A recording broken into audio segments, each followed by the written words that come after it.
Yo, what is up, AO Sports? Today we're going to talk about the top 10 free agent receivers still on the market for teams to grab, and the teams that I believe that will select or sign these players. So let's get into this video.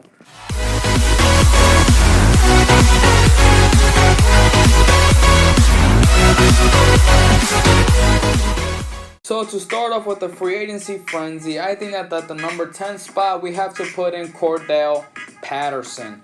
I just believe that he has the speed, he could catch the ball, but I just don't see him catching enough.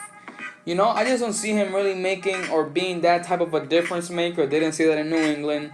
Didn't see that in the Chicago Bears. Saw it kind of in Minnesota, but that was way early in his career. But right now, I don't see it. So that's why he's at the number 10 spot. I hope that a team something like maybe the Jets pick him up, or maybe a team like I don't even think the Dolphins.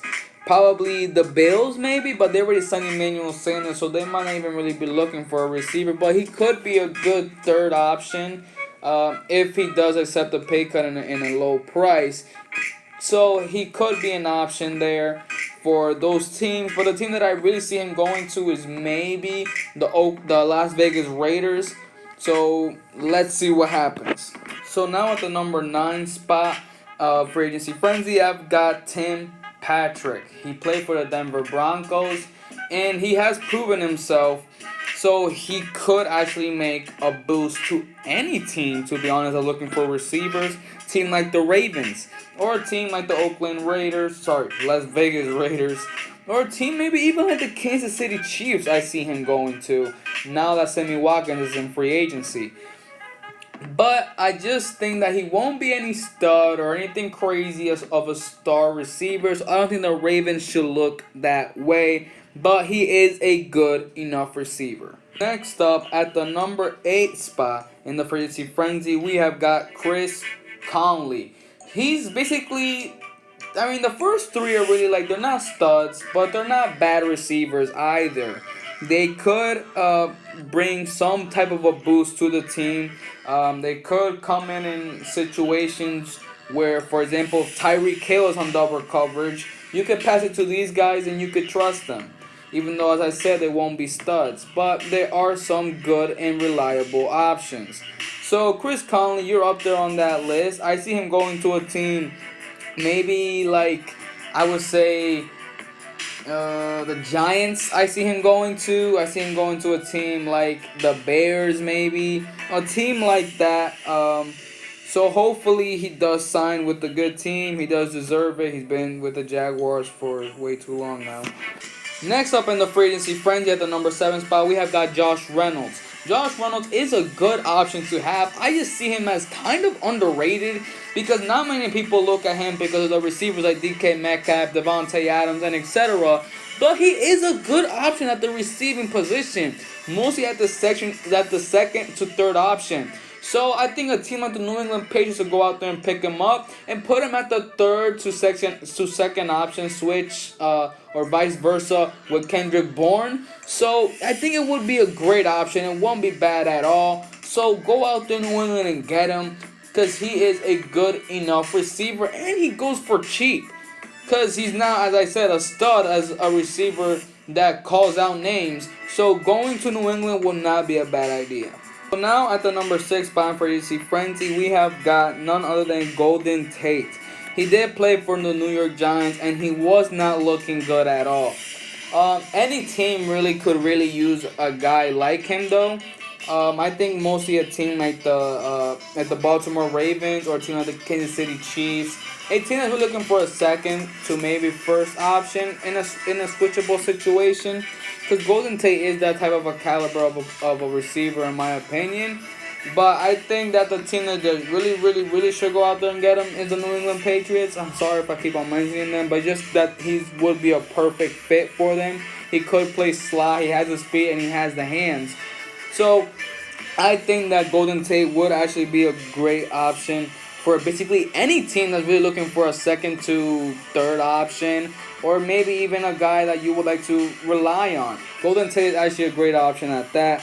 So go out there and get him. Any team that's looking for a hard-working man, Golden Tate is the guy. At the number 5 spot for the top 10 receivers, we have got Sammy Watkins. I get it. He hasn't really been that much of an effective receiver as we all thought when he got drafted by the Buffalo Bills, but he has been at least good enough in the playoffs, and I think that he will be a good fit basically in any team. I think that mostly a team like the Detroit Lions or a team I would say maybe like the Green Bay Packers should go out there and get him. He is not a bad option to have at the second to third option. So Giants, Green Bay Packers, Kirk Cousins, and the Minnesota Vikings, go out there and get this guy because he is not a bad idea at all. Now at the number 4 spot of the receivers, we have got Marquise Goodwin. He has actually been a good receiver for the 49ers.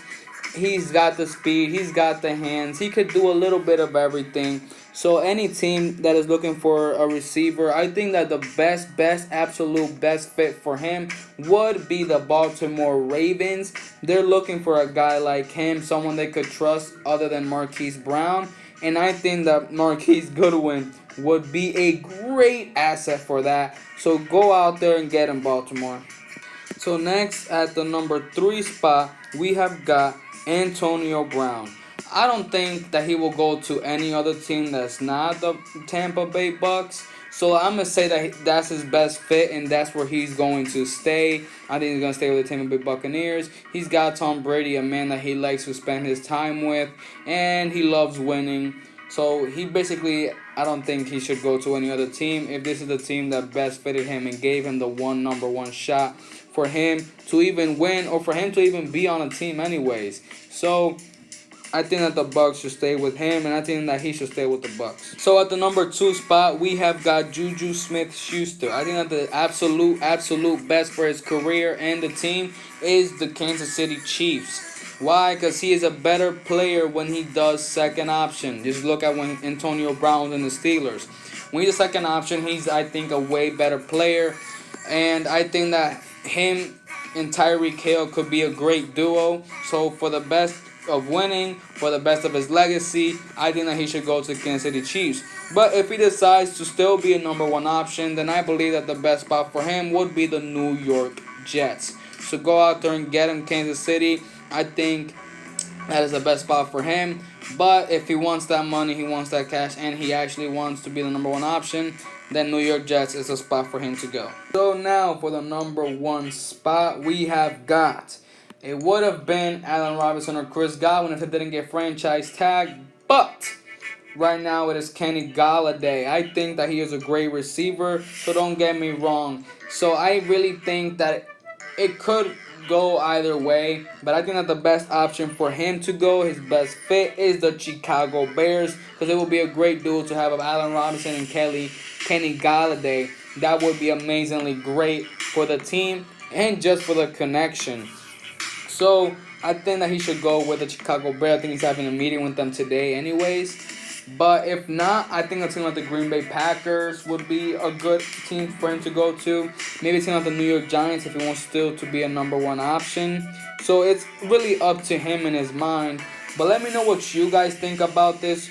Who do you think I missed out on? I know there's players like T.Y. Hilton, etc., but I just didn't think that they were the type of caliber players on this list. Maybe because they're washed up or whatever. But let me know what you guys think in the comment section below. Who do you think these receivers will go to? And what receivers did I miss out on? And don't forget to like and subscribe. And as always, guys, love sports. When I got cut from Canada, I had $7 in my pocket. And I always tell that story. So now my production company is $7, advertising agency is $7, everything is $7. So I always remember that. What helps me is to keep the hard times in the front of my mind, because it allows me to go into these big moments that I've worked my ass off, and you guys have worked your ass off. It allows me to go into these big moments with a different perspective. What it also does for me, and again, this is what works for me. Like, I keep my back, excuse my language, my back is up against this motherfucker. Every day, it's against this fucking wall. But it's up against this motherfucker because it's what I believe in. And when my back is against this motherfucker, then there's nowhere to go. But that way.